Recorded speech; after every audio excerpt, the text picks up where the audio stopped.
சற்றுமுன்னர் கிடைத்திருக்கும் செய்தி, அண்ணா திராவிட முன்னேற்ற கழகத்துக்கும் தமிழக பாஜகவுக்கும் இடையிலான வார்த்தை முதல் மிகவும் வலுத்து வருகிறது.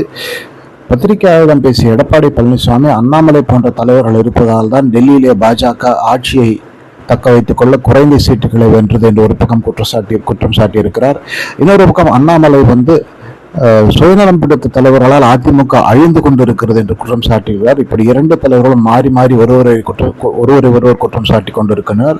இந்த சூழ்நிலையிலே அண்ணாமலை பாரதிய ஜனதா கட்சி தலைவராக தமிழகத்திலே தொடரும் வரை உறுதியாக 2026 சட்டமன்ற தேர்தலில் அதிமுகவும் பாஜகவும் கூட்டணி வைக்காது என்று பலரும் சொல்லுகிறார்கள் என்பதை நாம் குறிப்பிட்டு பார்க்க வேண்டும். அப்படியுள்ள சூழ்நிலையிலே ஒருவேளை திராவிட முன்னேற்ற கழகம் மீண்டும் சுலபமாக ஆட்சியை பிடித்துவிடும் என்றும் சொல்பவர்கள் பலரும் இருக்கிறார்கள். பொறுத்துதான் பார்க்க வேண்டும் இந்த வார்த்தை மோதல்கள் எங்கு போய் முடிகின்றன என்று. அண்ணாமலை பொறுத்தவரை கூட்டணி இல்லை என்பதை தெளிவாக சொல்லியிருக்கிறார்.